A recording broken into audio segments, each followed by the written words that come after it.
Hi, Santa.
Welcome to the installation ceremony of Dr. Santan J. Ono, the 15th President of the University of Michigan. At this time, we ask that you rise, if you're able, for the singing of our national anthem.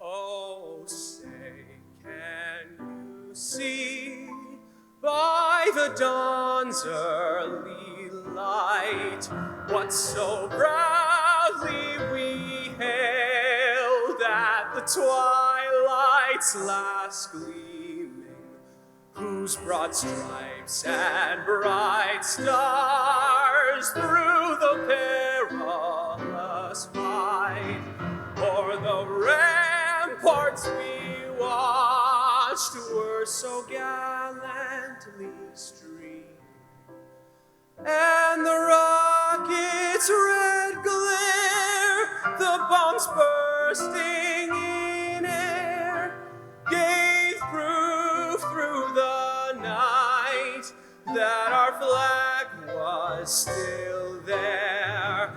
Oh, say does that star-spangled banner yet wave o'er the land of the free and the home of the brave?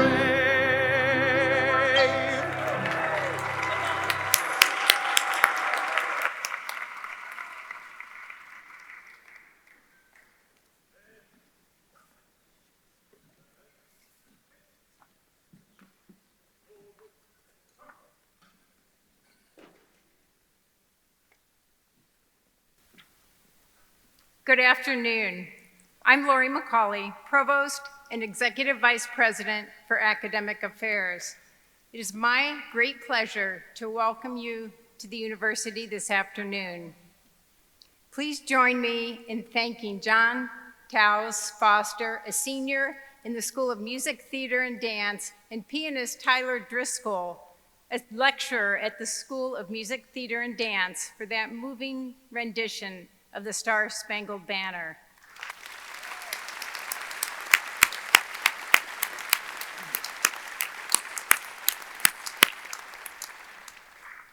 Thank you all for joining us to celebrate the inauguration of Dr. Santa J. Ono as the 15th President of the University of Michigan.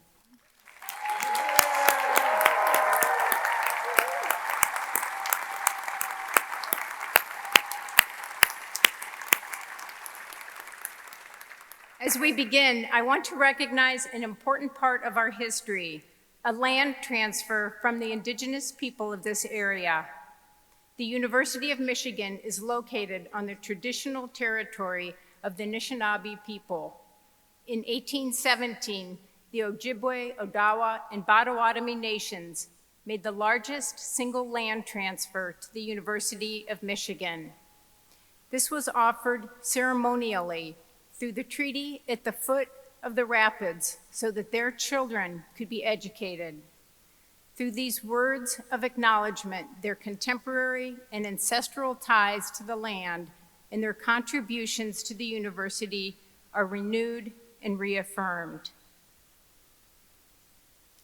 Today, we are here to celebrate and install a vibrant servant leader into our university's most cherished and visible position.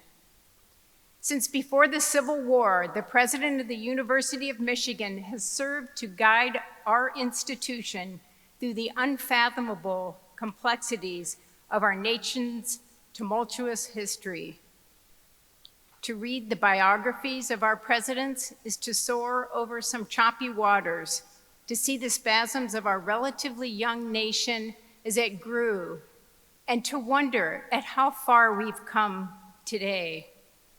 During every major chapter in history, from world wars to the civil rights movement, from the Depression to the invention of the internet, our presidents have been responsible for asking the fundamental question: how can the University of Michigan contribute to the public good in this moment?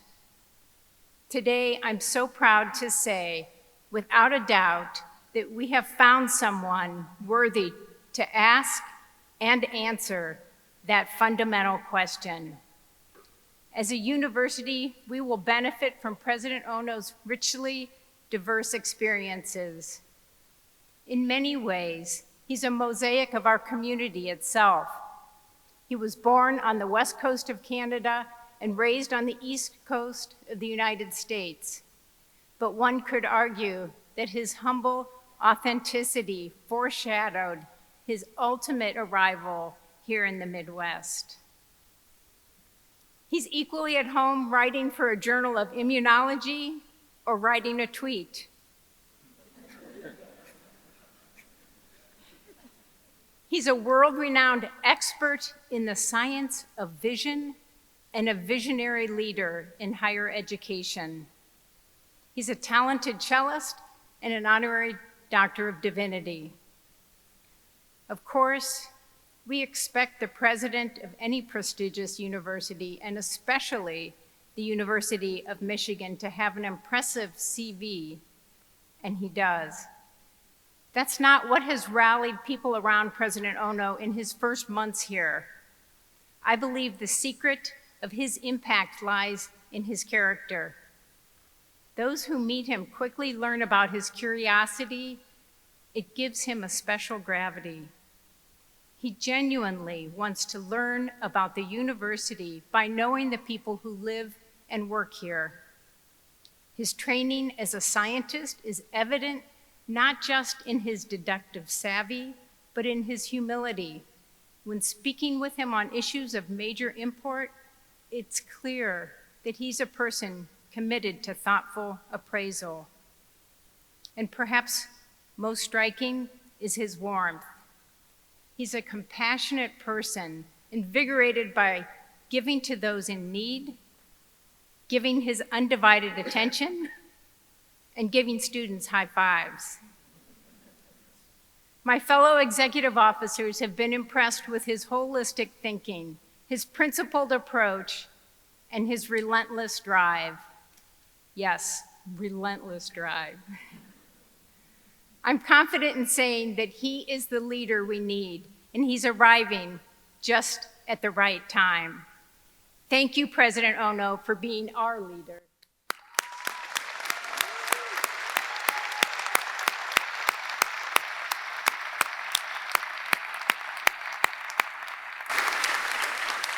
It's my pleasure to introduce members of the Platform Party, beginning with the regents of the university who are elected by the citizens of the state of Michigan. Please hold your applause until all regents have been recognized. First, Jordan B. Acker, Huntington Woods, Michael J. Beam, Grand Blanc, Mark J. Bernstein, Ann Arbor, Paul W. Brown, Ann Arbor, Sarah Hubbard, Okemos, Denise Illich, Bingham Farms, Ron Weiser, Ann Arbor, and Kathy White, Ann Arbor.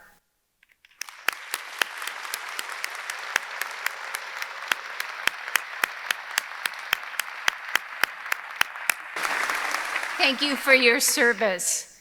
Also with us today are former members of the Board of Regents, Paul Brown Sr. and Julia Donovan Darlow.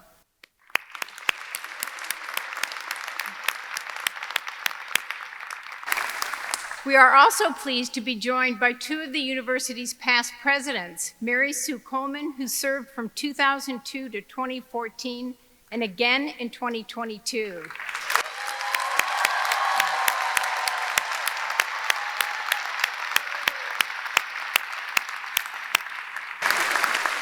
And James J. Duderstadt, who served from 1988 to 1996.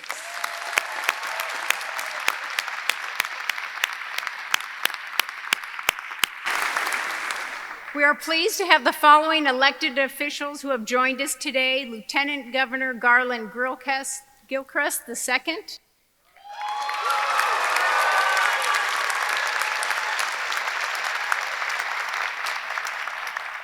State Representative Felicia Brabeck,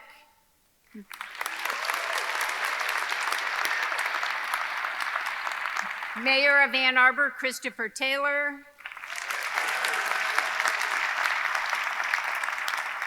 Ann Arbor City Council Member Erica Briggs,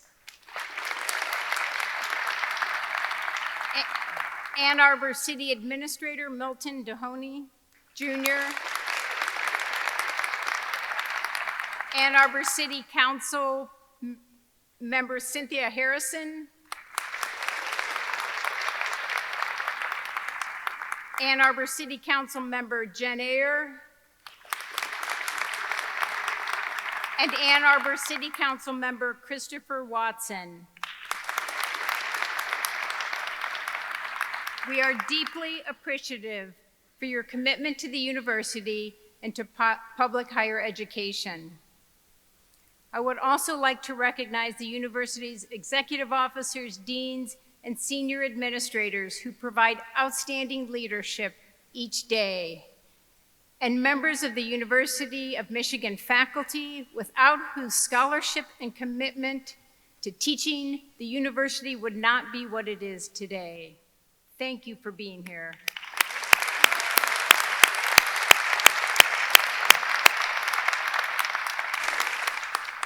Our very special guests today are the delegates and representatives from nearly 50 universities and learned societies. Your participation in this ceremony symbolizes, in a highly meaningful way, the worldwide community of scholars of which this university is a part. We are honored and grateful that you have joined us.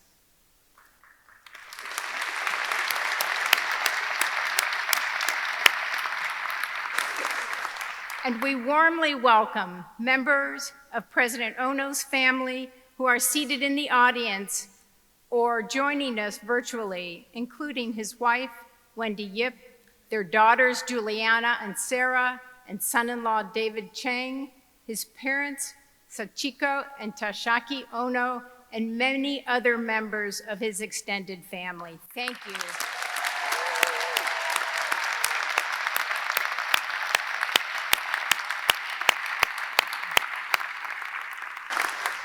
It is now my pleasure to introduce Dr. Victor J. Zhao.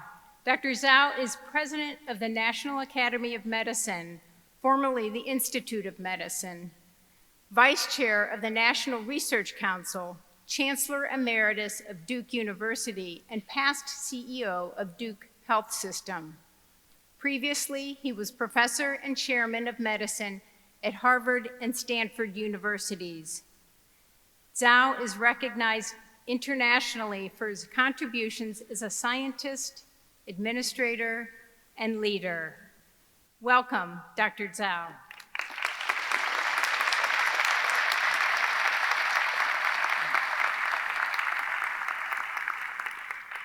Thank you so much, Provost Macaulay, President Ono, distinguished Board of Regents, honored guests, faculty, and students.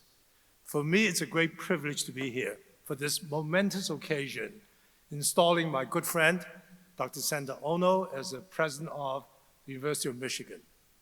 Now, Santa will be the 15th president, but first Asian American to lead the University of Michigan.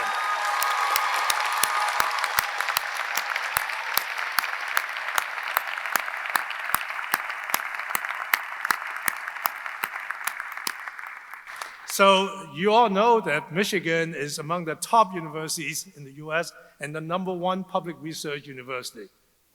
Speaking for Asian Americans, we are so proud. You know, Santa and I have crossed our path many times in our life. I met him first at McGill, then at Harvard, when we were much younger. Of course, I'm much younger than he is. Now, here's my little brother. When I first met him, he struck me right away with his intelligence, value, and energy. As both Asian Americans, we immediately bonded. And since then, we looked out for each other, as brothers would do. So here we are today, a moment of great pride. Santa comes to Michigan with an exceptional track record as a visionary leader of higher education. As you know, with previous successful tenures as president of the University of Cincinnati and University of British Columbia. Those at his previous university have spoken about his charm, his wisdom, his ability to connect with those around him, his high fives. And he has been a creative problem solver, ambitious fundraiser, and someone unafraid to take bold action. The Santa I know is driven by his mission and values, which allowed him to persevere through challenges and provide steady, compassionate guidance through difficult times, such as COVID-19. He strives to leave his community better than he found it in manners great and small. I believe Santa is the right fit for Michigan because University of Michigan's motto is Artis Scientia Veritas, or arts, knowledge, and truth. And I can think of no person who's a better match for these values. Let me explain each in turn. First, artist or arts. He's not only a support of visual and performing arts, but do you know that he's a talented cellist, an accomplished performer? Well, you should get him here to play for you. He joined the Cincinnati Young Artists to open for Yo-Yo Ma, 2015, and I heard Yo-Yo Ma give him 2 thumbs up. He's been a champion of liberal arts and humanities and have referred to them as, quote, cornerstone of just societies, and he's so right. He's spoken frequently about the importance of liberal arts in developing a moral foundation that would lead to sustainable peace and progress, and has developed strong arts and humanities program at his previous universities. Because of his leadership, I know that under his leadership, the arts and humanities will thrive at the University of Michigan. Second, scientia, or knowledge. Of course, you already heard, he spent many years as a productive, respected immunologist and researcher before transitioning to executive leadership roles. He understands knowledge and science. He recognized the important role of university as temples of knowledge and worked tirelessly to grow knowledge as a foundational mission in each of his previous universities, expanding, creating major research education initiatives. At Cincinnati, Santa launched the UC's Neil Armstrong Space Institute and created an international partnership that led to a new International College of Medicine. And likewise, he created new schools and centers at UBC. Santa recognized the importance of equity in education. His work to advance women's participation in STEM education dates back many years, and he has pushed for improved education access for low-income and first-generation students. While at UBC, he launched the 200 million Blue and Gold campaign for students who need assistance for financial aid, underrepresented groups, and international students. As an immigrant myself and someone who left home several years ago, to pursue education in a new country, these efforts are especially meaningful for me as they are for many others. Opening doors of knowledge to all those interested, regardless of their background, is essential to human progress. Finally, Veritas, or truth. Center is devoted to pursuit of truth, both professional and personal levels. He doesn't shy away from speaking truth in addressing complex and sometimes controversial topics. For example, at UBC, he led major efforts focused on truth and reconciliation for Indigenous group in Canada, acknowledging the university's role in failing to confront the history of Indigenous residential school for many, many years. In 2018, he opened the Indian Residential School History and Dialogue Center, UBC. You know, the center I know is authentic and open, and is open about his own personal journey. His honest remarks about his own mental health history have combated stigma, built acceptance, and helped countless others. He's approachable and genuine in all his interactions, I can tell you that. It is one of the things I admire most about him, and perhaps one of the most crucial characteristics of a great leader. So importantly, across all these contributions, you hear an unwavering commitment to inclusion, diversity, equity, and anti-racism. Center will bring these values to University of Michigan, ensuring the campus is a place where people from all backgrounds can grow and thrive in a culture of safety and community. Arts, knowledge, and truth. He embodies absolutely all three. Now, before I conclude, let's not forget another passion for Michigan and for Center, university athletics. As you will soon learn, Center's rarely without his bow tie. Actually, he looks unnatural without it. However, he's also known to don a basketball or football uniform to do drills with the team, as you already found out. He loves to be up close on this field and on the court, and even on occasion, crowd surfing in the stands. I've seen that happen. When actually Duke played University of Cincinnati in one of the bowls in football. I'm not saying Center took this job solely because he wanted to be on the field, but I tell you, it's a great factor in your favor. Now, on that note, I want to turn last final famous Michigan alum, Tom Brady. Tom remarked on his time at Michigan that once he got the opportunity to start, he wasn't ever going to be taken off the field. Well, Tom Brady may have retired. We shall see. But Michigan just got its next MVP. Center has the same drive and commitment to the success of his team. Once you put him in blue and maize of Michigan, he's not going to hold back. He's going to make a big difference. He'll be a Wolverine for life. So Center, here's to you, my friend, on your commendable achievement. University of Michigan and entire academic community is lucky to have you as leader. And to Michigan, here's to you as well. Congratulations on this momentous day. Let's go blue.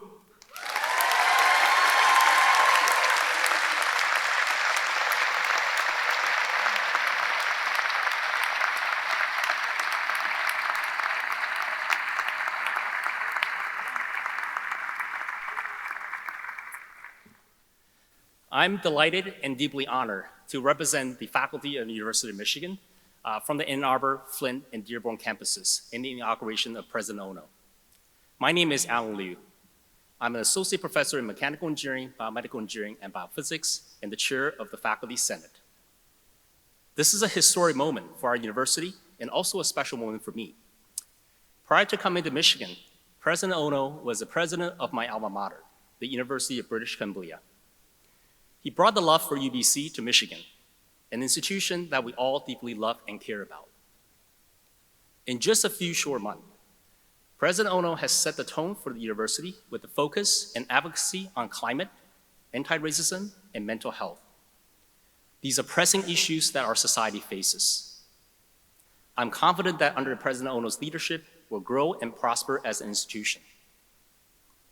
On behalf of the faculty, I want to once again give my warmest welcome to President Ono, and we look forward to having a positive and collaborative relationship with President Ono for many years to come.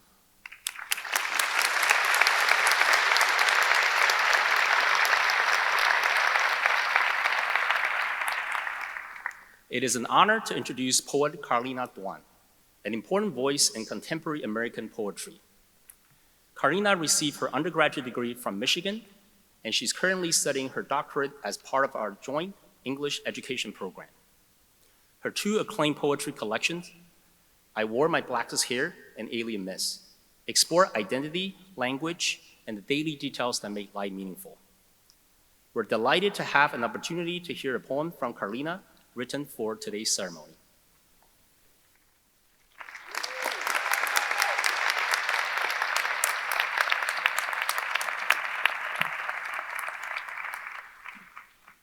Thank you so much, Professor Liu, for the kind introduction.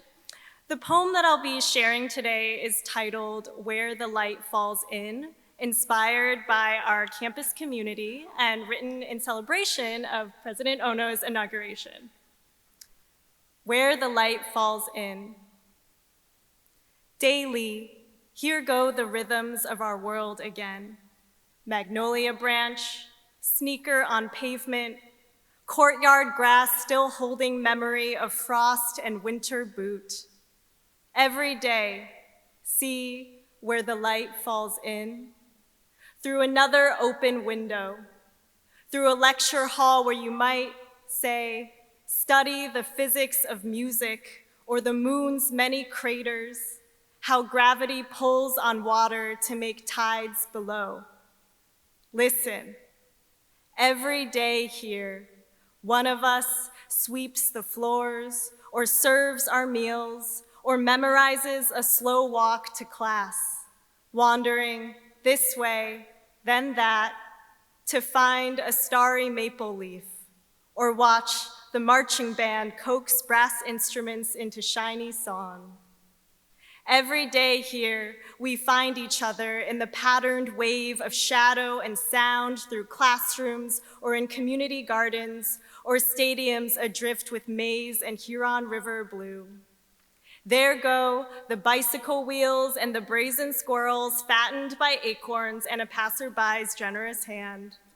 There go the compost bins and the bell tower chimes and the athletes moving like bodies of water, basketballs like perfect gold moons balanced on hips. See the curtains parting to reveal one of us mid-song or erasing the whiteboard or opening the soft cover of a library book to admire its silver spine. See the clouds lifting to reveal one of us steady at the microscope or taking notes in the student newsroom or in the kitchen, frying circles of onion in pats of golden butter. See the light come to rest.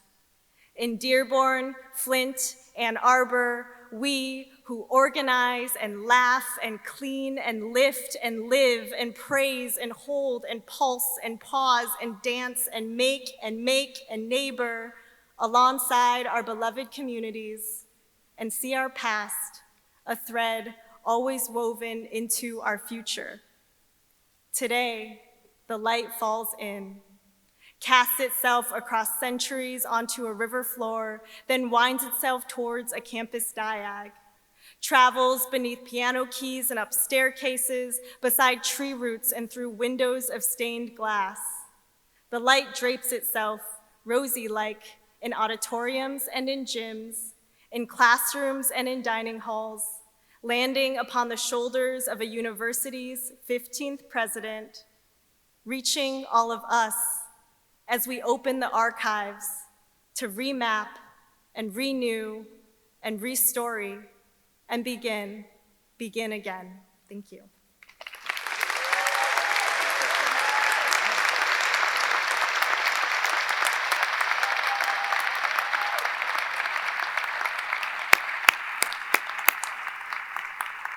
Thank you, Carlina. That was a lovely and moving poem. It's now my pleasure to introduce the Lieutenant Governor of Michigan, Garland Gilchrist II.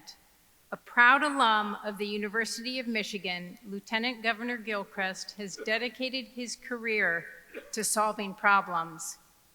An engineer by training, he's dedicated to using a thoughtful and fact-based approach to solve real problems and make government work better for Michigan families. As part of the Whitmer administration, Lieutenant Governor Gilchrist has focused on helping Michiganders in communities across our state realize their full economic and political potential. Welcome, Lieutenant Governor Gilchrist.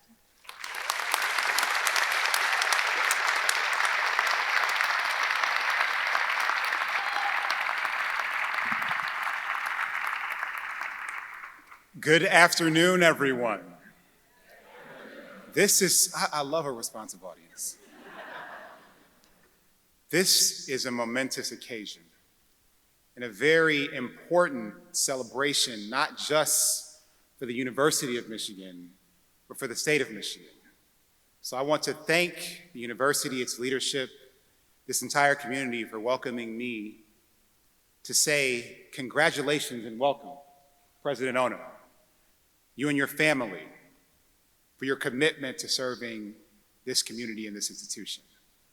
I want to thank the University of Michigan Board of Regents, the faculty, the staff, the executive leadership, administrators, students, delegates who are visiting, family, and friends.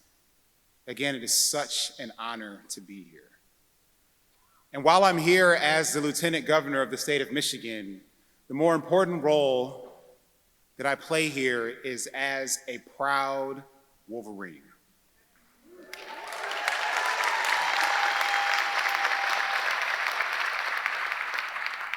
See, I graduated from the College of Engineering in 2005 with degrees in computer engineering and computer science.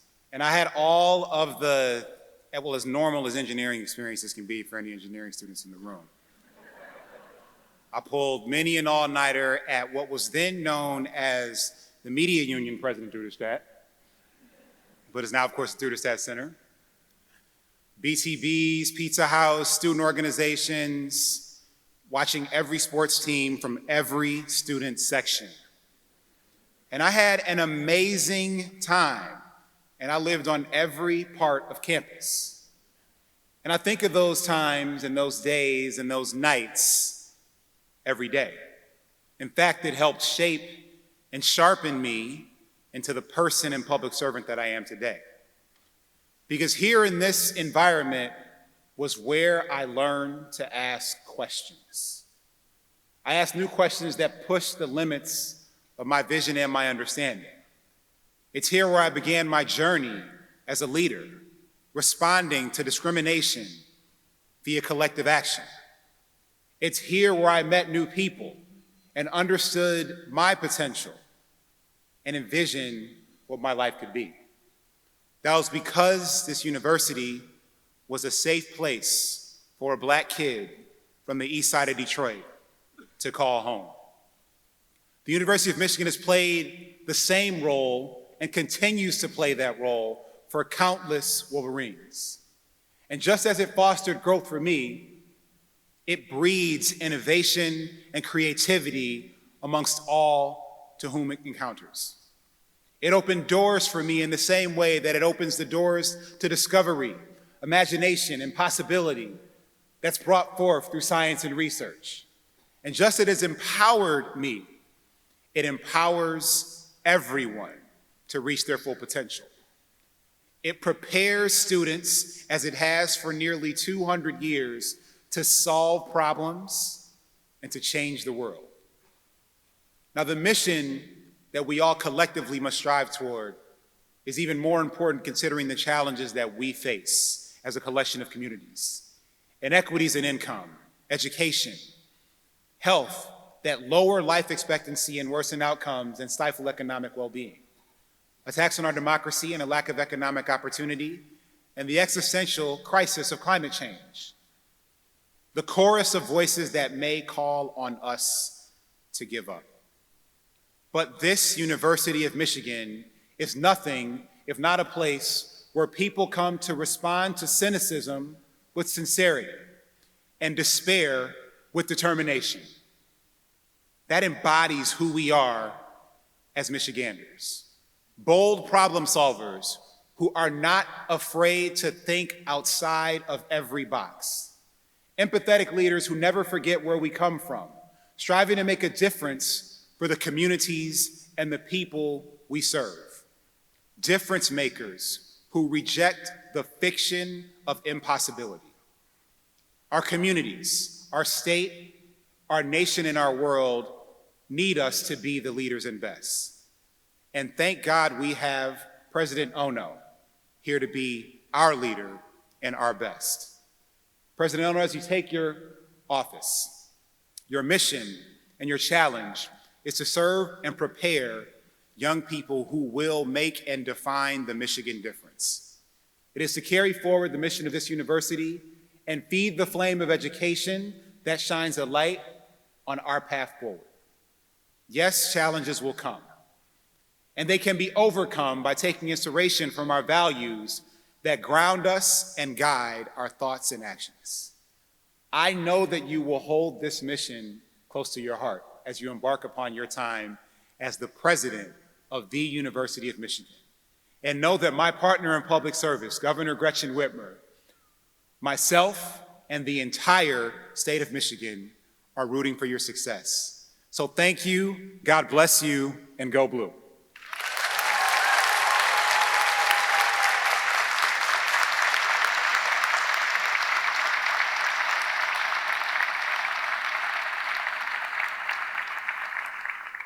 Thank you, Lieutenant Governor Gilchrist. I now have the pleasure of introducing University of Chicago President Emerita Hannah Holborn Gray. Born in Germany, she escaped with her family to the U.S. after the Nazi regime came to power.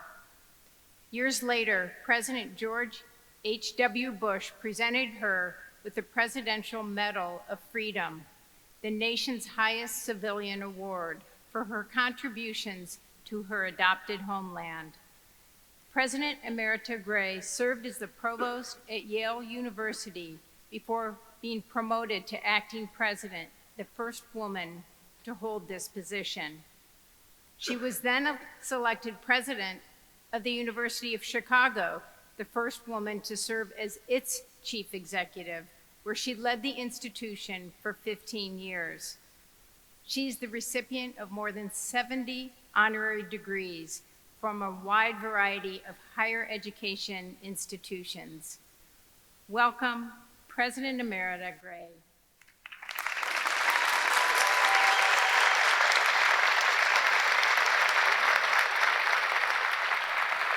Thank you.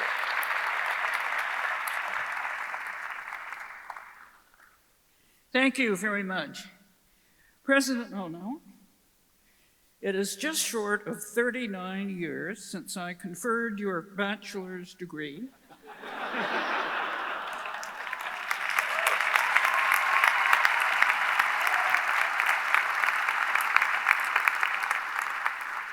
And welcomed you as an alumnus of the University of Chicago.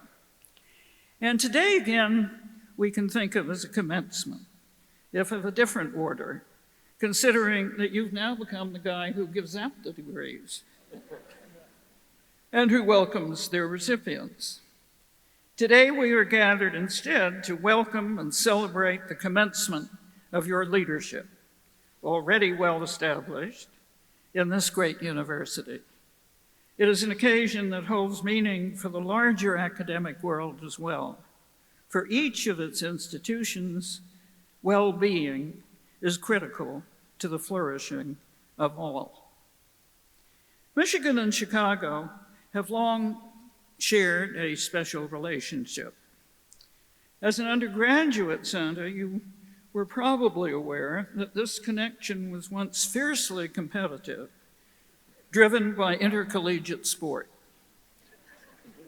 The annual football game between the two rivals was regarded as the national championship. You might have bought, when you were an undergraduate, you might even have worn a T-shirt that lists the many triumphant years in which Chicago, yes, Chicago, dominated the Big Ten. You may not, however, have been told the outcome of the last game played between the two teams. So I will, somewhat reluctantly, share it with you. The scoreboard read Michigan 85, Chicago 0. And 2 months later, Chicago announced it was leaving Big Time Athletics. And at the time, the president there remarked that if he had not acted, the Humane Society would have had to be called in to bring a merciful end to what had become an obvious mismatch. I know, Santa, that yours is a kind heart and that you will always refrain from mentioning that score in the cafes of Ann Arbor. And in return, we will not go on proclaiming Chicago's vanished glories on the streets of Hyde Park. Each of our institutions has chosen the path in sports best fitted to its own circumstances and its own history. And that is as it should be, as today we walk together in peaceful solidarity. For when it comes to what matters most, the central mission of our universities, we are the closest of partners, united in our goals and in our responsibilities to the common purpose of the discovery, sustenance, and dissemination of knowledge in the search for freedom and understanding in democratic and pluralistic culture. The world of higher education is struggling today with a widespread sense of crisis, a time of questioning and sharpened conflict over the quality and cost and performance of its institutions, of doubt as to whether higher education is doing its job, uncertainty as to what that job should in fact be and how it should be accomplished, a waning respect and declining faith in their capacity to make good on their promises, has driven a focus almost and ridiculously, in my opinion, negative on the problems and shortcomings of higher education, concluding in prognoses that imagine, as I heard once a burnt-out baseball manager say, that the future is just like the present, only longer. To push against an outlook so devastating, to assert the positive strengths and accomplishments that are indeed at work and on which to build into a different future, that, Santa, is the task before you. You understand the current problems very well, and you will confront them, as you have always done, with determination and openness, with patience and courage, consulting widely and wisely to reach solutions that will command respect. Perhaps not always unanimous agreement. This is, after all, a university. And a university, by definition, is a place to argue about anything and everything. There are probably people out there today arguing about whether or not the sun is shining. And that is your charge, to stimulate the greatest range of discussion in an environment of the greatest possible freedom for its members and the greatest possible protection and freedom from ideological and partisan pressures and distortions. Yours is the work of helping lead beyond the present discontents to a future which it is ultimately the goal of education and learning to help to shape. That next future will depend on the new disciplines and styles of learning, the directions of new ideas and discoveries, the educated minds and imaginations that find inspiration in the leadership of the university. And those find inspiration too in the joys and the satisfactions of the higher learning. The president's role is best understood as one of service. It helps give substance to the power of learning by enabling and empowering others to do their best work, to be their most independent-minded selves, and to pursue their deepest interests wherever they may lead. I can think of no vocation that can create more satisfaction and joy. when freely shared and guided by seriousness of purpose, joined to a humanity of spirit, it shares and conveys both pleasure and confidence in the worth of the university's cause. President Ono has arrived at a critical moment for higher education, a time that calls for powerful advocacy in its cause and a restored confidence on which to build higher learning's contributions to the public good. It is a time that calls for unwavering commitment to the principled pursuit of the university's best purposes. And we can predict right here, right now, that as a well-tested and high-performing quarterback, Santa will be calling the plays and winning those challenges by the widest possible margins. We will be cheering from the sidelines, from the stands, Santa, and wishing you not only great success, but also great joy and genuine fulfillment. Congratulations again to you and to your university. Thank you.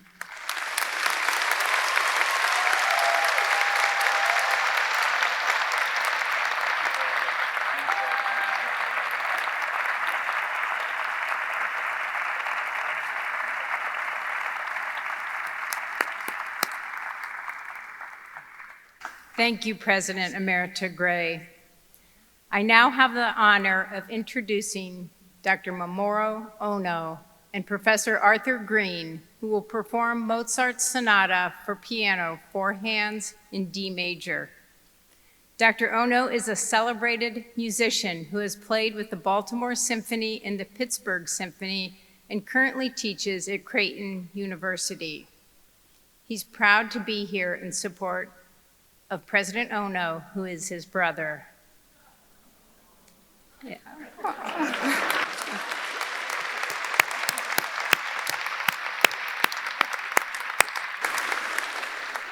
Professor Arthur Green has played recitals in many international venues, including Carnegie Hall, the Kennedy Center, and Moscow Rachmaninoff Hall.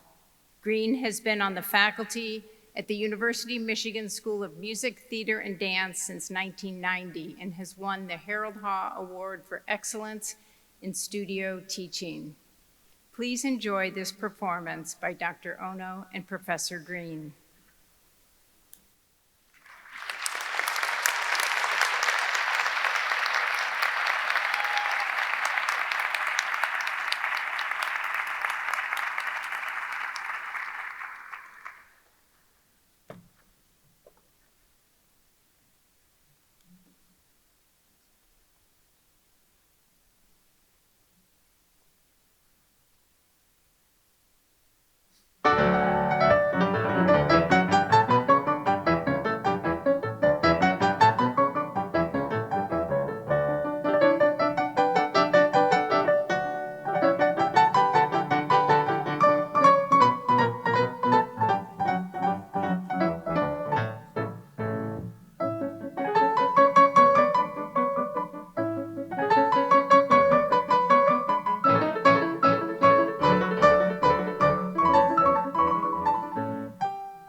Mr. President, members of the Board of Regents, honored platform guests, and all in attendance, whether in person or virtually.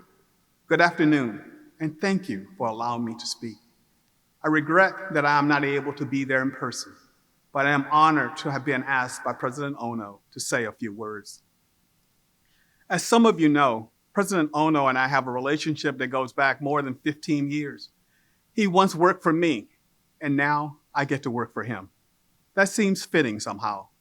What most of you may not know is Santa and I first became acquainted when he interviewed to fill a decanal role at Emory that I determined did not fit his then skill set or experiences.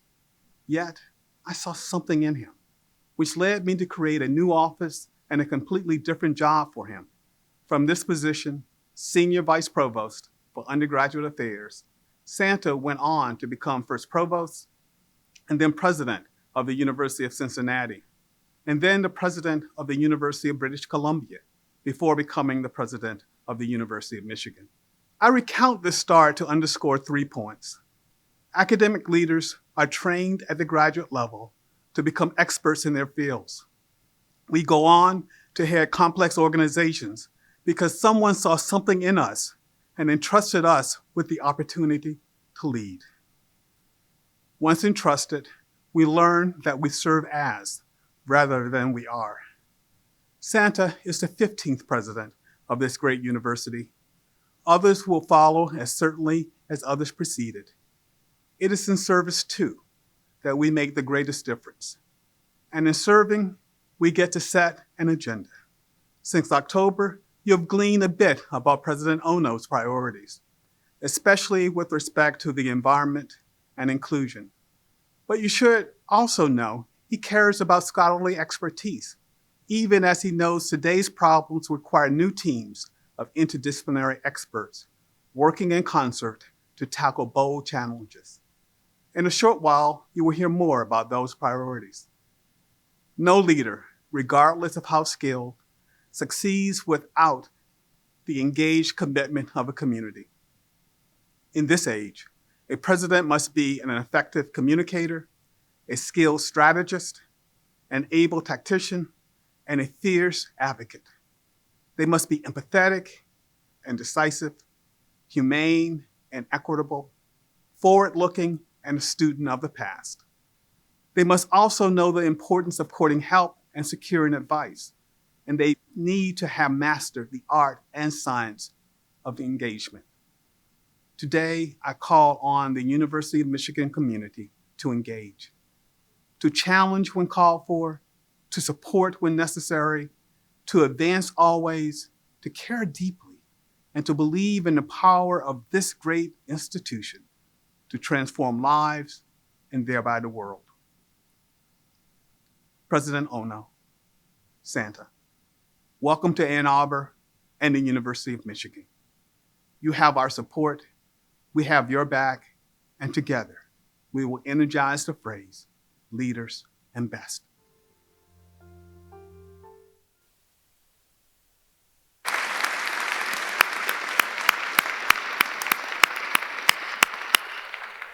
It's always a special gift to hear from Earl Lewis. His remarks were as warm and wise as I would expect.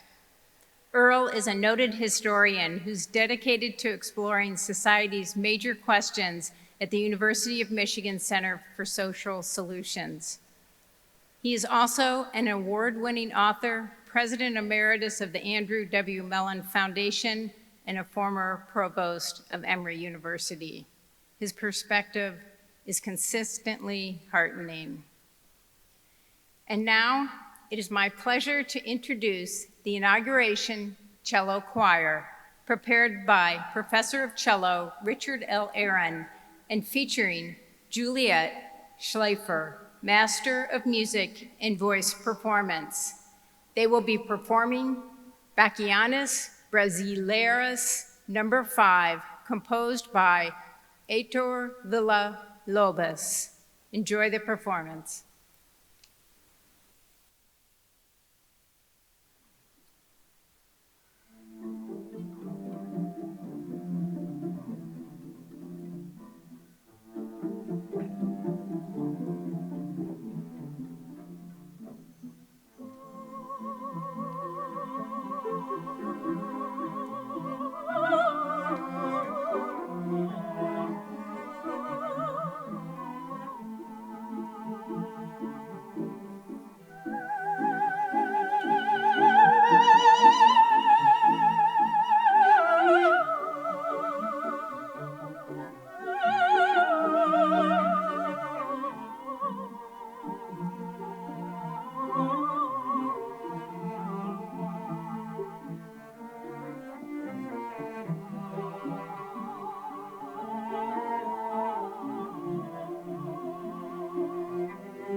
Absolutely beautiful. Thank you. It's my pleasure to introduce Paul W. Brown, Chair of the University of Michigan Board of Regents, to initiate the installation of our president.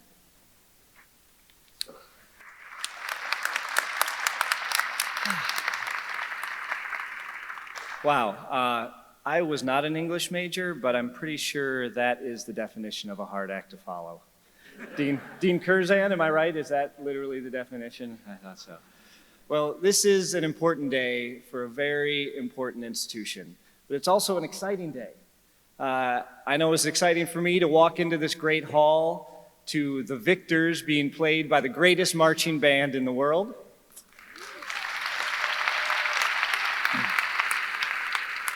But it was also exciting to walk into this great hall to the protest chants of some of the greatest students and teachers in the world.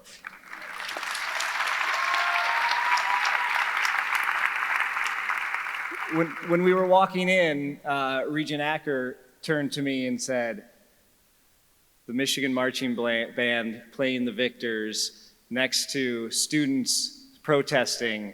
If that isn't Michigan, I don't know what is." And it is. That was great, and that's one of the things that makes this university so great. And that is why it is my honor to lead the installation ceremony for the University of Michigan's 15th president, Dr. Santa Ono.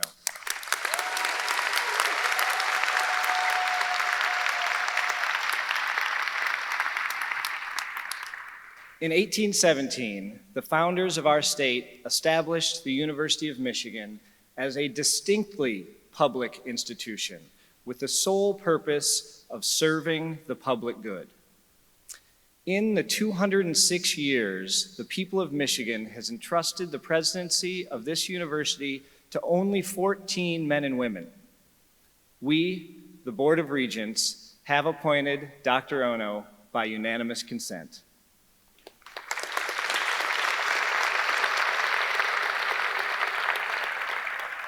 We have done this because we believe he exemplifies leadership for the public good. As you know, Dr. Ono is the former president and vice chancellor of the University of British Columbia.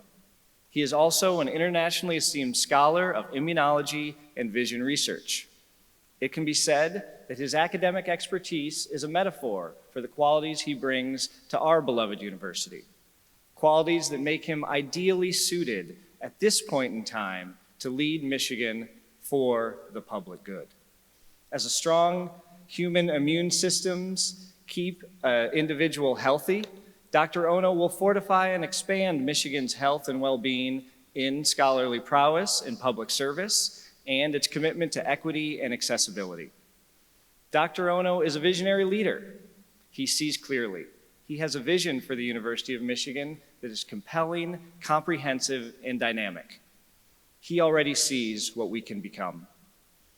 When Michigan students, faculty, staff, and alumni informed the Presidential Search Committee of the qualities most sought after in our 15th president, they were trust, integrity, emotional intelligence, and the ability to engage with all members of the Michigan family.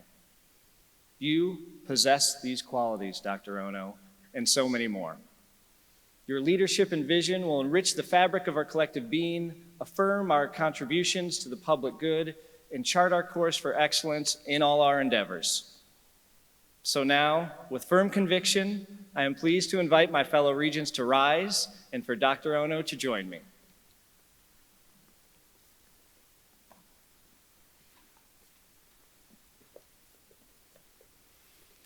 The Constitution of the State of Michigan, in Article 8, Section 5, establishes a body corporate known as the Regents of the University of Michigan.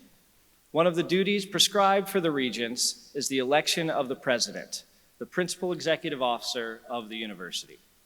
In July 2022, the Board of Regents elected Santa J. Ono to be the President of this university. This ceremony formally installs him in that office.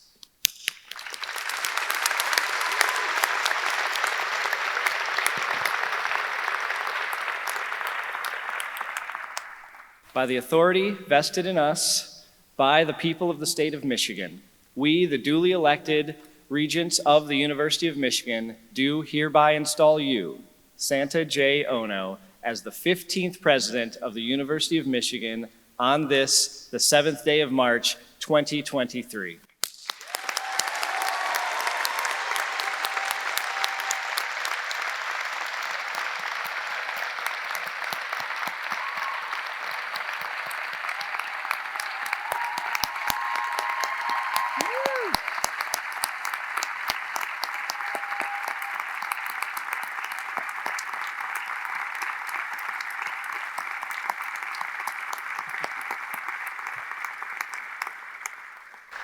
We pledge our faithful efforts to join with you and your colleagues in advancing the great works of this university, through teaching to increase the knowledge and wisdom of our students, through research to push forward the frontiers of what is known and understood to maintain academic freedom, and thus serve the citizens of Michigan, this nation, and the world. On behalf of the entire Board of Regents, I congratulate you, President Ono.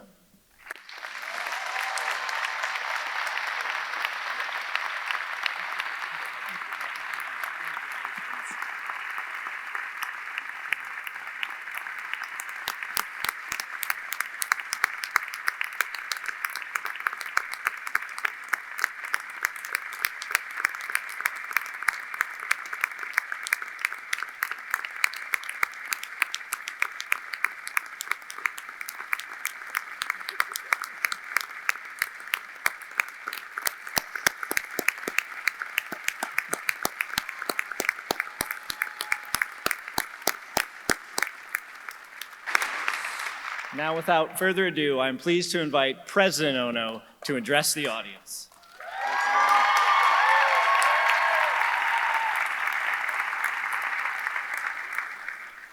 Thank you very much, everyone. It's wonderful to be here in this absolutely stunning Hill Auditorium. Paul, all of the regents, thank you so much for this high honor to serve the greatest university in the world, the University of Michigan.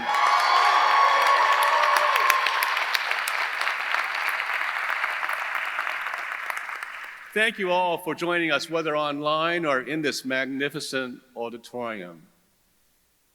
Thank you again, all of you, for this opportunity and for your faith in me. It is a singular honor and privilege to be inaugurated today to serve as the University of Michigan's 15th president. I would also like to thank our distinguished guests and speakers for joining us. You've had a chance to hear from them. They're remarkable people. Michigan's Lieutenant Governor, Garland Gilchrist, an engineer by training and a problem solver by vocation, but a proud Michigander and a proud Wolverine. Let's hear it for him.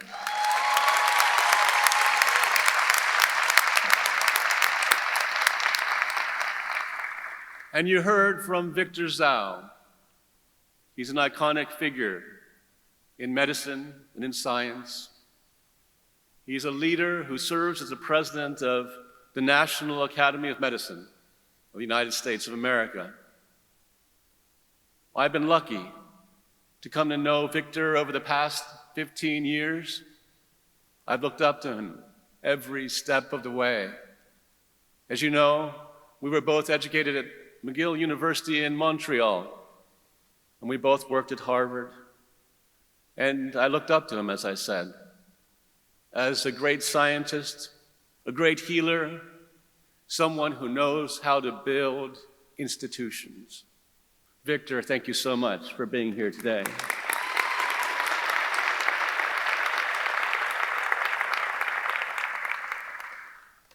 And of course, Hannah Holborn Gray, a trailblazer, a great academic, someone whose advice and counsel is sought after all around the world, President Emerita of the University of Chicago.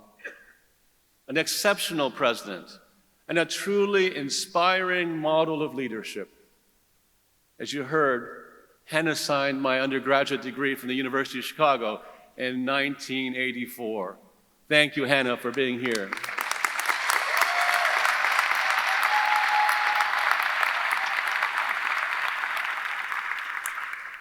And Alan Liu, Professor Alan Liu, even more important than being the chair of the Senate Advisory Committee on University Affairs, Alan is a fellow Vancouverite, a Canadian, and he earned his undergraduate degree from none other than the University of British Columbia.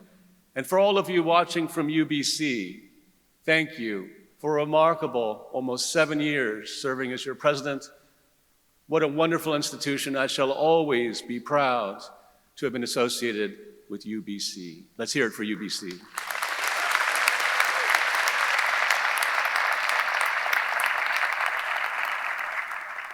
And what can I say about my mentor, Earl Lewis, someone who is known throughout this campus, but also around the world. My mentor and my guide, and one of the most outstanding people I know on this planet. As you heard from him, he gave me the high gift of trust at Emory University, and as you heard, he created an office around me. I was the first ever Senior Vice Provost for undergraduate education. And in doing so, he launched my career in administration. I continue to rely on his wisdom and counsel today. I would not be here were it not for Earl, and therefore, I would not be here were it not for the University of Michigan. Let's hear it for Earl.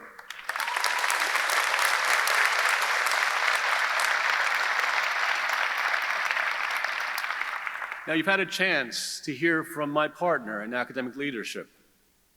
Those of you who know how universities run know that every president needs a great provost, and we have one here in Provost Lori McCauley.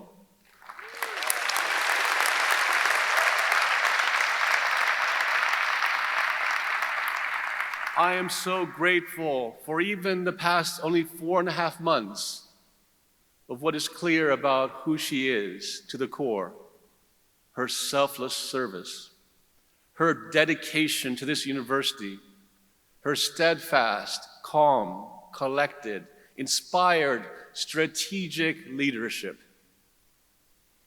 And I'm so glad that we will be serving the University of Michigan together for many years to come. This is a time for us to all work together for stability and for bold steps forward. Both of us benefit from our immediate predecessor, who is on the platform party, President Emerita Mary Sue Coleman. Let's hear it for her.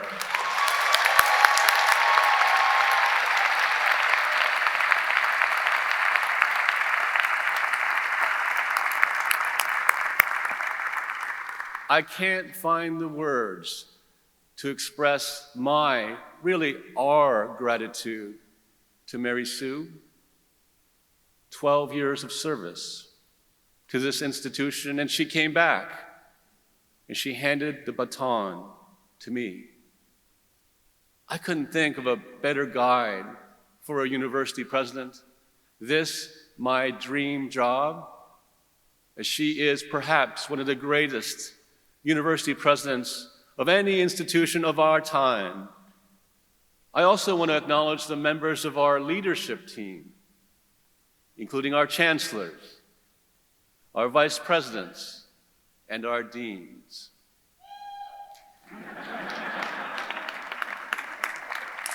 Let's hear it for them, the deans.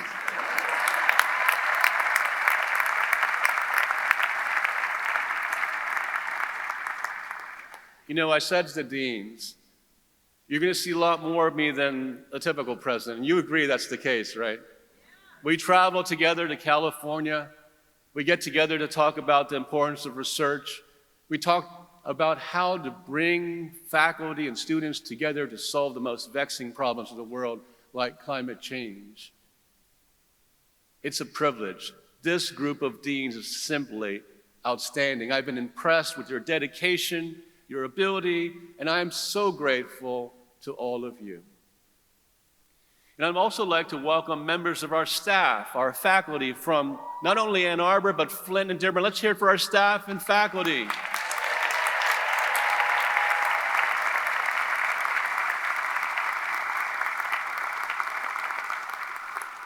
You see, before I came here, some of you may know that the University of Michigan is considered to be a spawning ground for talent. Everywhere you look, whether you look in the Ivy League or the Big Ten or even the SEC, you will see people that were trained at the University of Michigan. I could not imagine serving with a more committed and outstanding and talented team. Let's hear it for them once again.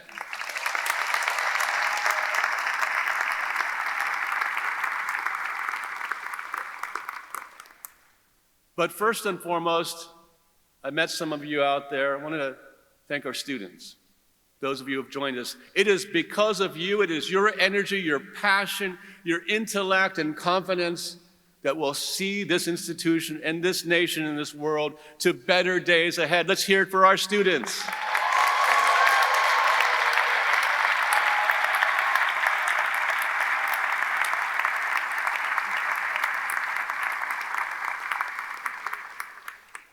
Finally, I want to say something about my family, whose love and support of me over my lifetime has been foundational to anything that I have achieved.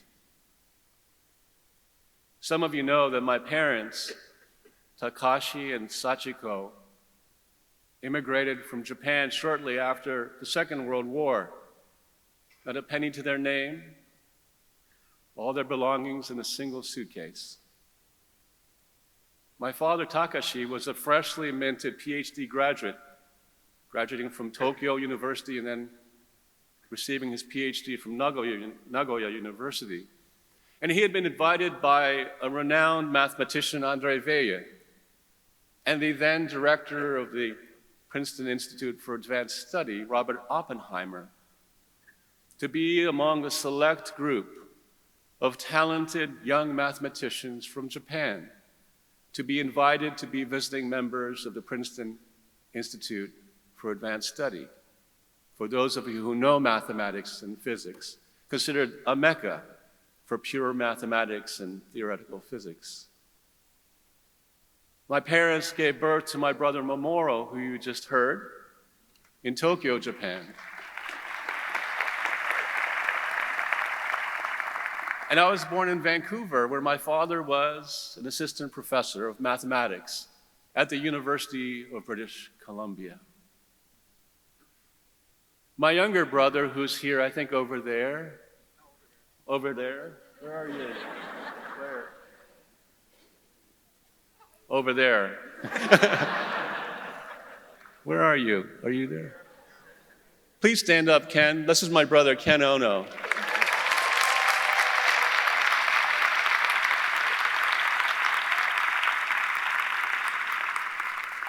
Ken was born in Philadelphia when my father was professor of mathematics at the University of Pennsylvania. Throughout my entire life, I've been inspired by the accomplishments of my grandparents, my parents, and my brothers. My brother is a leading mathematician, currently working in the provost office at the University of Virginia in Charlottesville. And as you know, both Mamoru and Ken are at the top of their fields in music and mathematics. And as you heard, Mamoru is a professor of piano at Creighton University, and Ken is a professor of mathematics at UVA. And now my parents, although they cannot be with us today, I know that they're watching via live stream. Thanks, Mom and Dad, for everything. I love you very much.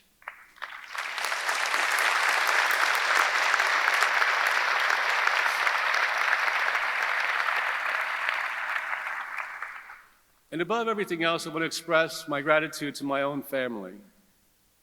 Wendy has been the rock of my life since we were married in 1989, and I'm grateful for her enduring support of me. People say that being a university president is a challenging occupation. But anyone who has been a university president can tell you that being a partner or spouse of a university president is 10 times more difficult. Let's hear it for Wendy.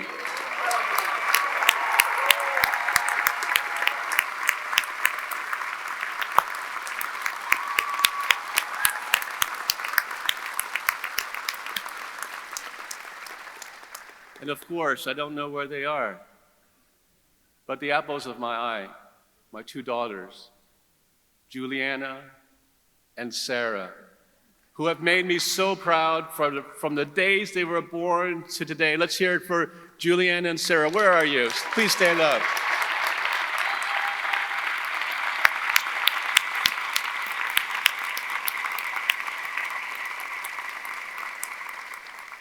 So to Wendy, Juliana, Sarah, my son-in-law, David, and our puppy, Romeo.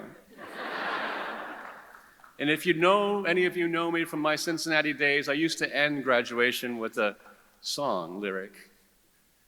This is going to date me, but as Debbie Boone said, you light up my life. You give me hope to carry on. You light up my days and fill my nights with song. Let's hear it from my family.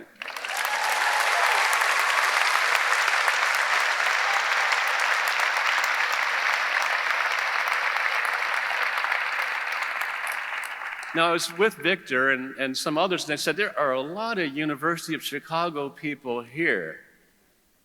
And a number of them, I could see them right there, and there are other ones. They were my classmates, and we all got our degrees from Hannah Holborn Gray. Thank you, my friends, for being with me for all these years, supporting me, encouraging me.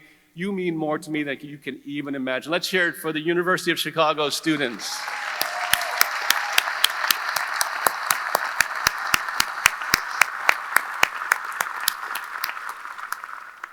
I cannot resist being on camera to say that Mead House beat Chamberlain in football. That's an inside joke, guys. As we open this new chapter in the history of the University of Michigan, let us begin by looking back to our beginnings. The Northwest Ordinance of 1787 declared, in the words inscribed on the parapet above the beautiful Angel Hall, religion, morality, and knowledge are necessary to good government and the happiness of mankind. Schools and the means of education shall forever be encouraged. That document led to our founding in 1817 by Judge Augustus Woodward, Father Gabriel Richard, and Reverend John Monteith. And as our campus grew and evolved, our ethos became one of providing an uncommon education for the common person. And our aspiration of elevating society by lifting the distinct, ineffable potential of each individual, no matter their background, color, or creed. To be certain, we have had our shortfallings as an institution, as all have. And we will face them honestly, always walking with respect and humility. Let us remember, it was on this stage, behind this lectern, that Martin Luther King spoke in 1962 before giving his "I Have a Dream" speech. That's a piece of history that commits us to continuing that work moving forward.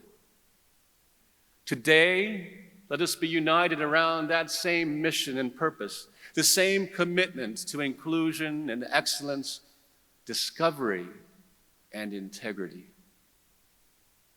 Today, we have exceptional programs in science and engineering, law, medicine, business, and the arts, the social sciences and the humanities. And let me say, as I've said, from the corner of this continent to the other side, the liberal arts are crucially important for the development of critical thinking. They are more important today than ever before. Don't you agree?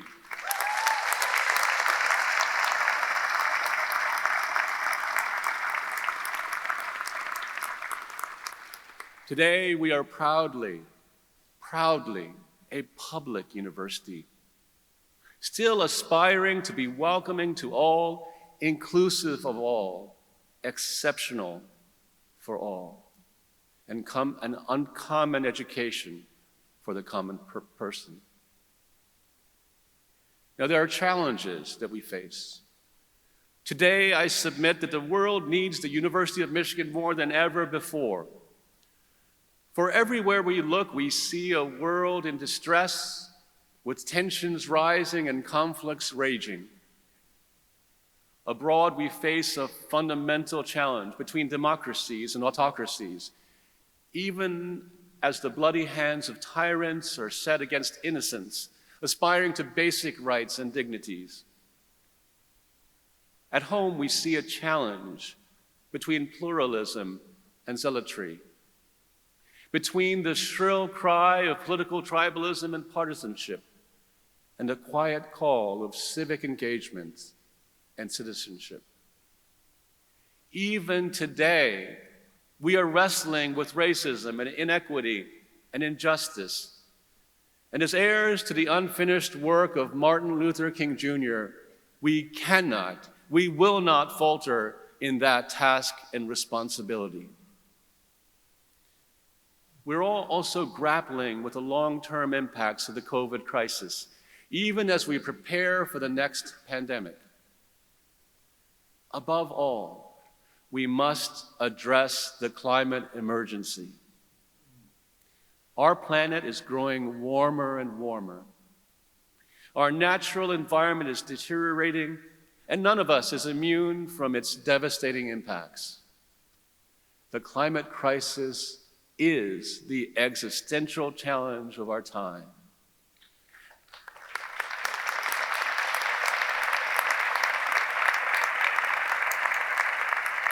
We know that the world is searching for solutions. And I can tell you, I already have engaged with the deans and many leaders of institutes at this institution, and they have come back to me yesterday with an exciting and bold vision of how the world can look to the University of Michigan to confront this existential challenge. Thank you for your leadership to the deans and the heads and directors of this university. Let's hear it for them.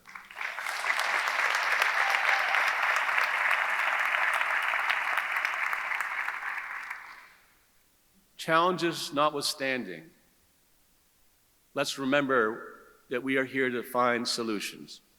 For it was here on the steps of the Michigan Union that the Senator John F. Kennedy gave the speech that inspired the world and launched the Peace Corps.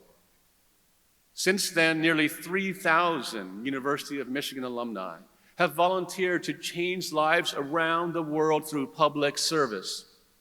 Today, through our Ford School, we are showing that collaboration and partnership are a better solution than anger and conflict. To give just one example, Luke Schaefer, the school's Associate Dean for Academic Affairs, had a critical role in the expansion of the Child Tax Credit in 2021, which has received support from both sides of the aisle and has been hailed as one of the most successful anti-poverty measures ever signed into law. Thanks to its multifaceted expertise, impact, and policy reach, the Ford School, named after Gerald Ford, remains a leader in domestic and international policy education and a leading hub for engagement with the foreign policy community. Yet, as we look to solutions abroad, we must acknowledge that we still have challenges at home.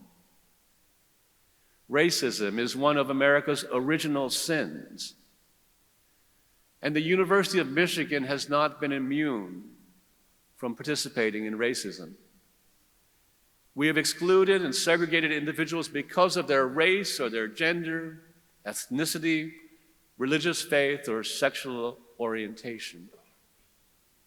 In doing so, if you think about it, we have robbed those individuals and our university and our world of their incredible talent and potential. We must not do it again. Our nation is searching for a better way to deliver on the promises of justice, inclusion, and diversity. So let us join hands together here at the University of Michigan. And let us remember that previous University of Michigan presidents like Lee Bollinger, Jim Duderstadt, and Mary Sue Coleman set an example by going to the Supreme Court to defend admissions policies intended to achieve a more diverse student body. We salute them. Let's give them a round of applause.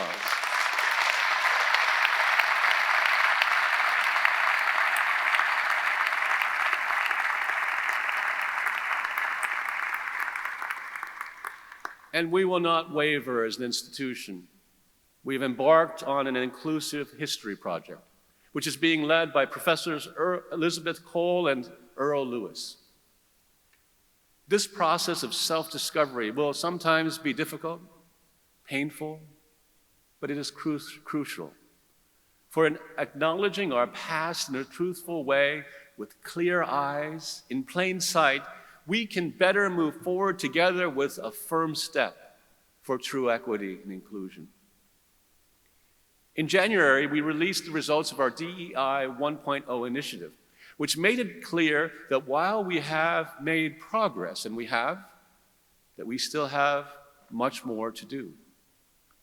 So as we look to DEI 2.0, let us strive to nurture thoughtful and understanding citizens, and further establish campuses and communities where each individual can live in peace and safety, and can learn and grow and thrive, and in turn give back to their families, their neighborhoods, the nation, and the world. As we do so, we must also address the current and future threat of pandemics. Across history, they have shaken societies and destroyed untold lives. We have seen it happen in front of our own eyes over the past several years. Yet here, too, the University of Michigan has an almost unparalleled track record to provide solutions. In the early 1940s, two outstanding University of Michigan public health physicians, Thomas Francis Jr. and his young mentee, Jonas Salk, isolated some of the first strains of influenza and developed the first flu vaccine. Several years later, Salk developed a vaccine against the dreaded polio virus, and Francis, here at the University of Michigan, led the clinical trials that proved that the vaccine was safe and effective. Within a decade of their announcement in 1955, polio was eliminated from this country and eventually most of the world. That is the reach. That is the impact of this great institution. And we can do it again. Against the unremitting rise of new diseases, we continue as faculty and students to discover, innovate, explore, adapt, and heal those who are sick.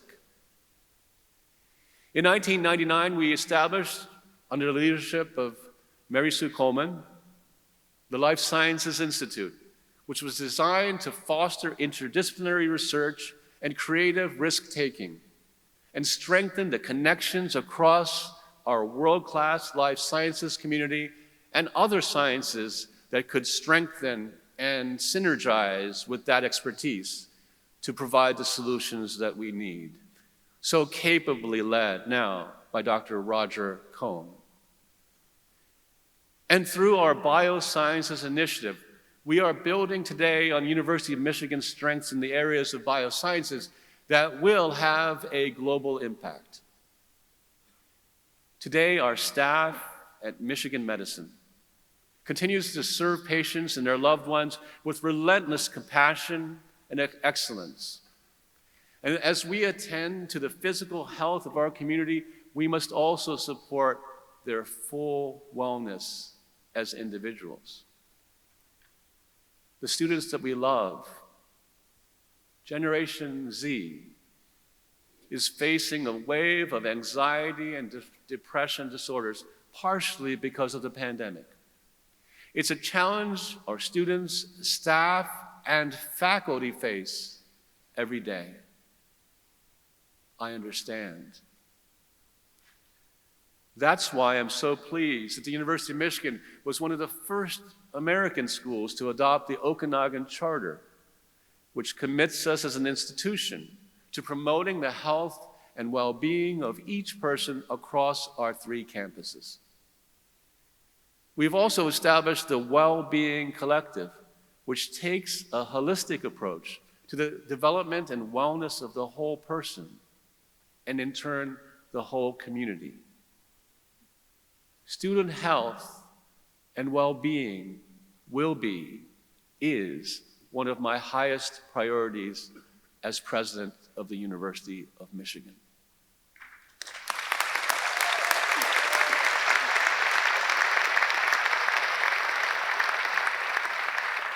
So let us walk together towards wellness and wholeness at Michigan.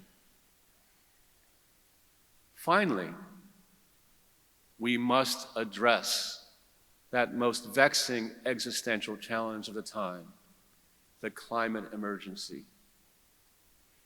Here as well, University of Michigan has long been in the lead and is poised to lead even further. In 1881, we became the first U.S. university to offer classes in forestry. And we know that understanding the impact of climate change on forests, the importance of biodiversity in being one powerful force in mitigating climate change is going to be important. Over time, it became our School of Environment and Sustainability, which today is a leader in environmental education, research, and action. Across the institution, we have over 750 faculty focused on the climate emergency. We are building on initiatives to spur multidisciplinary innovations towards climate action, like the Graham Sustainability Institute, the Institute for Energy Solutions, MI Hydrogen, and the Carbon Neutrality Acceleration Program. As we work towards carbon neutrality on all 3 campuses, Michigan Medicine, and Athletics, we will procure 100% of our purchased electricity from renewable sources by 2025, and we will eliminate all of our greenhouse gas emissions from direct campus sources by 2040. This is an emergency, and we will step up our efforts.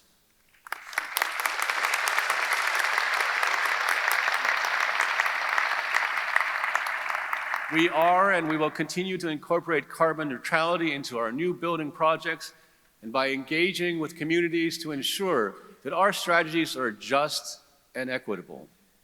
We're seeking extensive on-campus solar power installations, one of the largest of any institution in the United States, and collaborating closely in this effort with the city of Ann Arbor, and we are grateful to have a great mayor of Ann Arbor.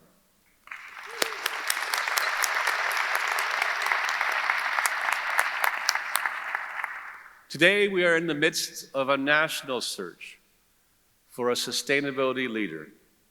And we're developing a university-wide structure designed to elevate and unite sustainability scholarship, teaching, and community engagement, because all of that will be necessary for us to solve this existential challenge.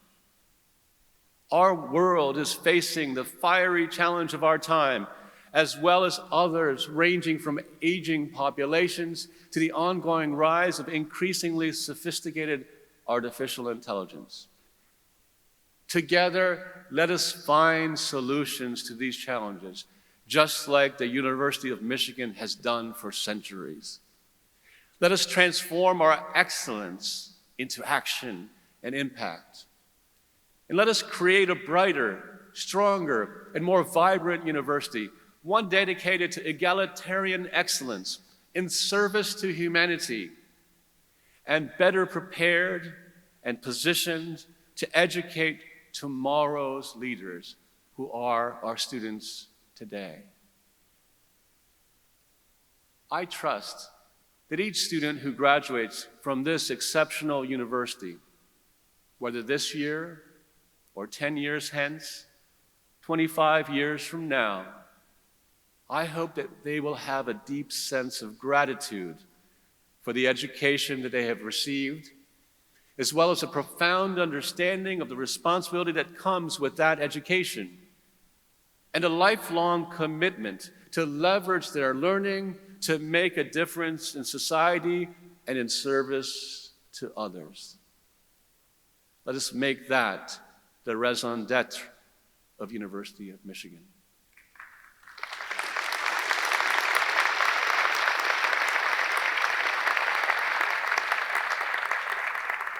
So let us build that university together. For at University of Michigan, we have an unparalleled capacity to connect. And we must connect now as never before. We have world-leading experts, exceptional graduate programs, incredible strengths in interdisciplinary studies. We also have an outstanding diversity of talented students, each with unique perspectives and talents and the high confidence that we can change the world. I have no doubt we can, and we will if we do so together by building bridges. I aspire to see us become even more interdisciplinary, even more interconnected than we are. And I can tell you, in speaking to the deans and heads and directors, they share that passion and that goal. Today, we have an incredible range of multidisciplinary efforts and programs, ranging from our recently announced Arts Initiative to our Center for RNA Biomedicine to our Space Institute. But we can build on those efforts, connecting in new ways across academic boundaries and opening new horizons. We must also come closer together across our campuses, strengthening the bonds between Flint, Dearborn, and Ann Arbor, and building deeper connections to centers across our state, such as the Sparrow Health System in Lansing and the University of Michigan Center for Innovation in Detroit, where we will break ground this year.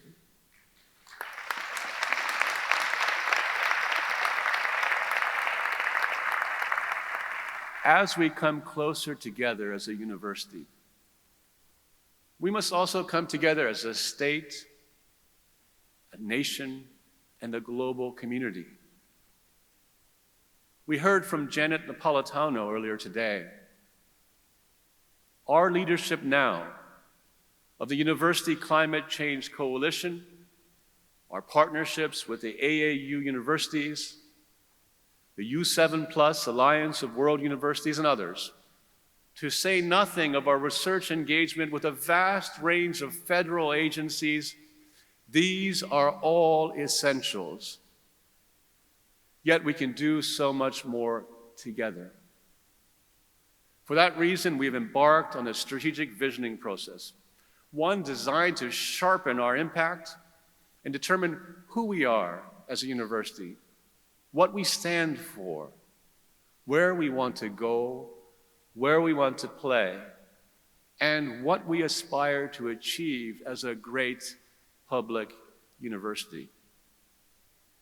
Over this next several months, our entire university community will engage, is already engaging in a collective process to imagine our future and chart our course ahead. This vision will be about what we can do, what we aspire to do together. As I said, it's so crucial that we do so now. If we look at history, universities typically evolve and change gradually. It is often a deliberate, considered pace that universities add new infrastructure, hire new staff and faculty. But if you look at that history, as is described very eloquently in President Duderstadt's book, At the Helm, universities may also go through periods of sudden, rapid change through a punctuated equilibrium that opens new horizons and sets them on a decisive new trajectory. To give a few examples, if you look back to 1854, President Henry Tappan had a vision of creating here at the University of Michigan one of the first true American research universities. That vision was followed with decisive action. The installation of the third largest refracting telescope in the world at what's now called the Detroit Observatory, now surrounded by medical buildings of Michigan medicine. And the recruitment at that time of University of Michigan's first PhD faculty member, Franz Brunov, to use it for research and education. It was a bold vision, a bold recruitment, and a bold investment in new facilities. Astronomers used that telescope to make numerous discoveries, and they established the University of Michigan as a leading research university, not just in that field, but it attracted serious scholars in many other disciplines. It drew other outstanding researchers, even as many of our students went on to become among astronomy's leading lights. President James Angel then framed the University of Michigan as an institution, as a champion for academic freedom, committed to inclusiveness and dedicated to the service of democracy. President Marion Burton, after whom the Burton Tower just outside is named, then transformed our central campus with the first campus plan.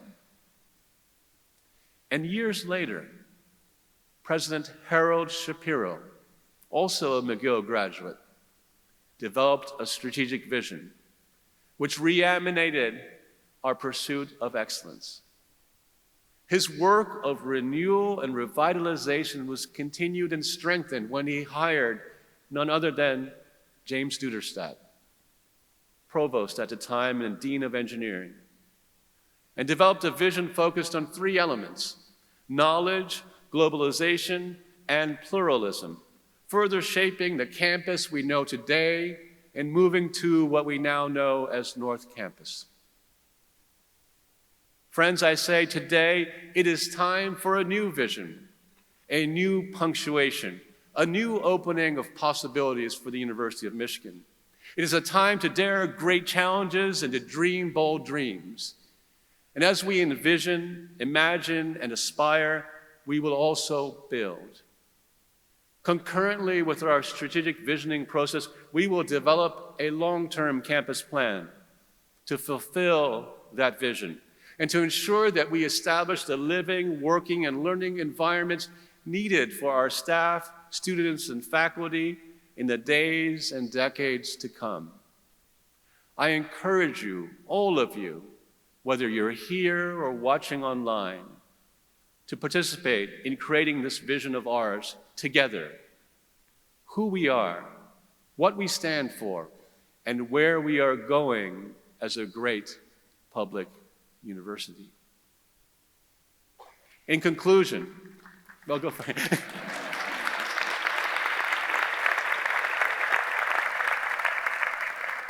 I am convinced, if you couldn't notice, that the brightest days for the University of Michigan lie ahead. And I'm certain that by constantly discovering, learning, connecting, aspiring, we can transform our world just as we have for 200 years. This is our time to renew this rise, this commitment. This is our moment to dream bold dreams. So let us begin today and continue that process. Let us set free our full power and potential as one of the world's great universities. Let us come together like never before to address the world's most pressing challenges, live our best traditions as a university, and create a future beyond our dreams. Together we can. Thank you, and go Blue.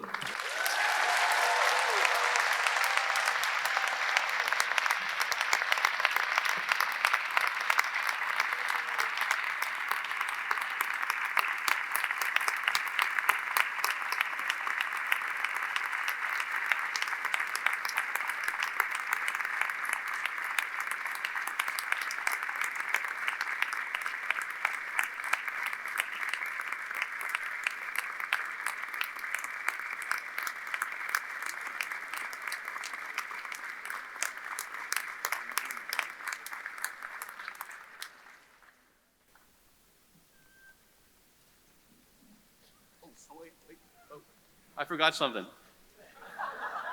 You guys ready? You guys ready? By the way, I want to say something. In this wonderful inaugural cello ensemble, let's hear it for them, by the way. There is one special person who revived my ability to play the cello from near death. And that is a professor of cello at CCM at the University of Cincinnati and a member of the Cincinnati Symphony Orchestra. Ladies and gentlemen, please let's hear it for Alan Rafferty. Alan, please stand. Alan.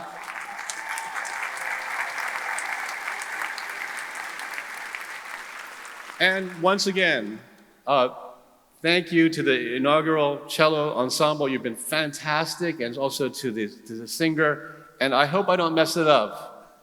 You guys ready?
Can we get another round of applause for the inaugural cello choir?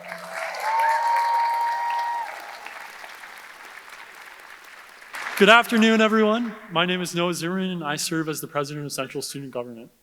On behalf of the leaders of the student governments of the 3 campuses and the graduate students of Ann Arbor, we'll now present President Ono with a commemorative gift.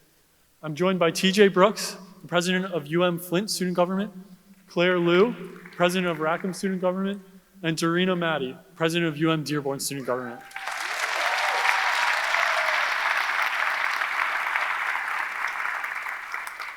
President Ono, we represent a combined student body that is 60,000 strong. On behalf of all Michigan students, together with the faculty and staff, we are proud to present you with a gift that symbolizes our confidence in your leadership.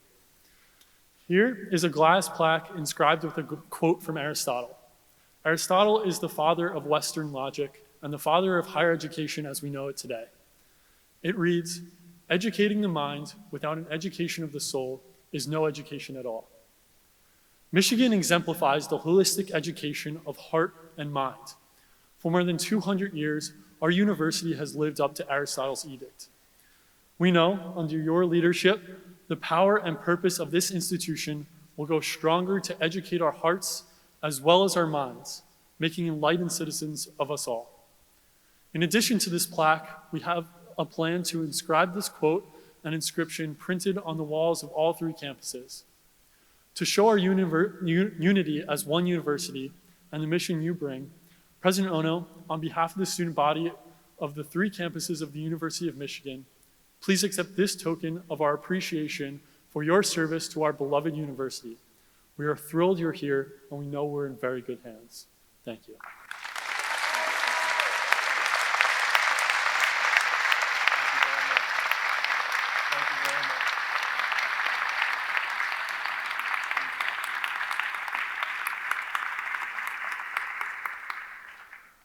Let's hear it for our great students.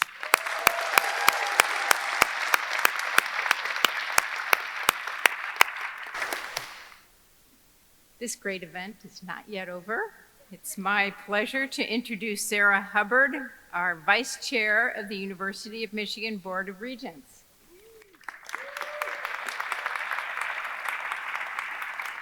Well, thank you, Provost McCauley.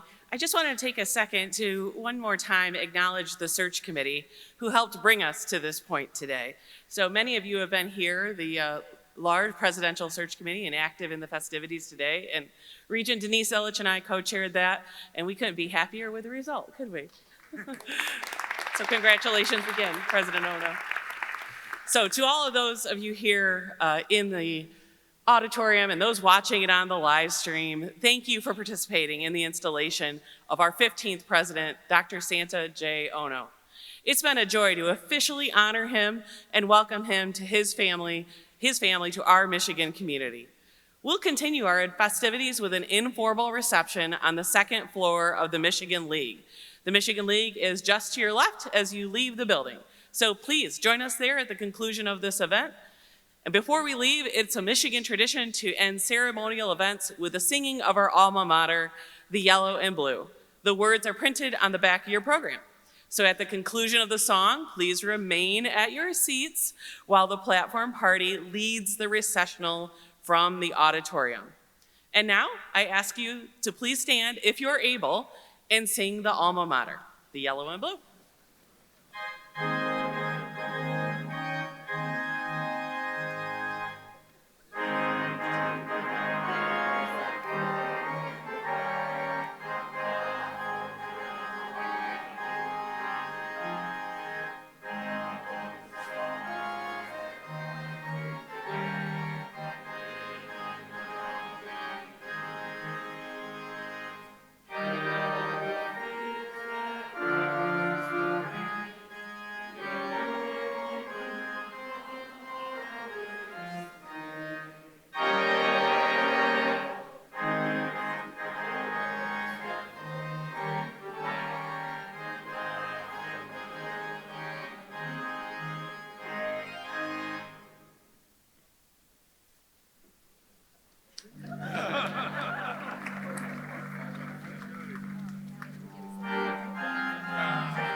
Follow me. This way, right? Oh, okay.